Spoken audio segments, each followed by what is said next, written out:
The inside was in horrible disrepair. I could tell no one had been here for a long time. I moved cautiously vestibule to the living room, where there was a hole in the floor. It looked like it had been caused by the light fixture falling, probably years ago. I shone my flashlight through the dark house, straining to look around as my eyes tried to focus. I dared not go deeper, too far from the door in case I decided to leave quickly. I peered into the dining room, and that's when I saw a shape dart past the doorway. Fear gripped my chest, tight like a vice. I felt as though I was being watched. I caught another glimpse of the figure. It had to be my friend trying to scare me. "I see you!" I yelled. "I know you're just trying to scare me." What followed was an unearthly quiet. The room took on a menacing atmosphere. I felt a hot breath on my neck. I almost dropped my flashlight. That couldn't have been my friend. There were no footsteps, no noise.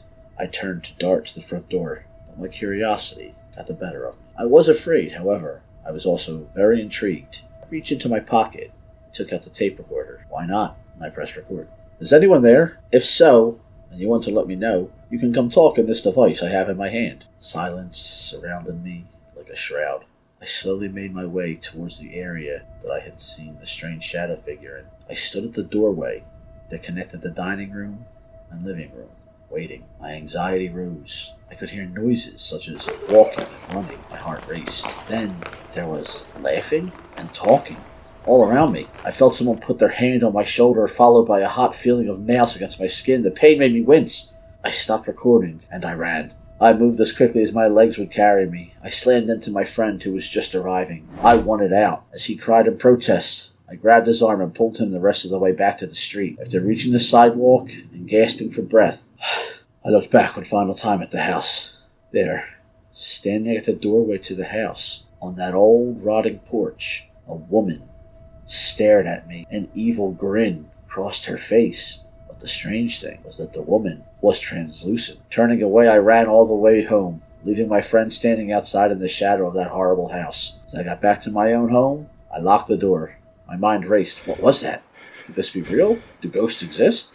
I was frightened, but energized by the things I had experienced. Calming myself, I decided to play the tape recorder. At first you hear me talking, then silence. However, as I played the recording, I began to realize I had caught everything. The strange laughing, the footsteps.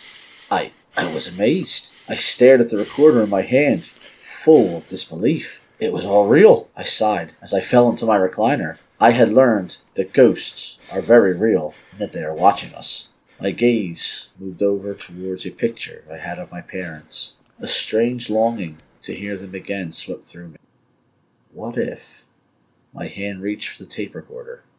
This was Chris Turner, and I hope you'll join us again next time on Candlelit Stories. Until then, keep a candle burning.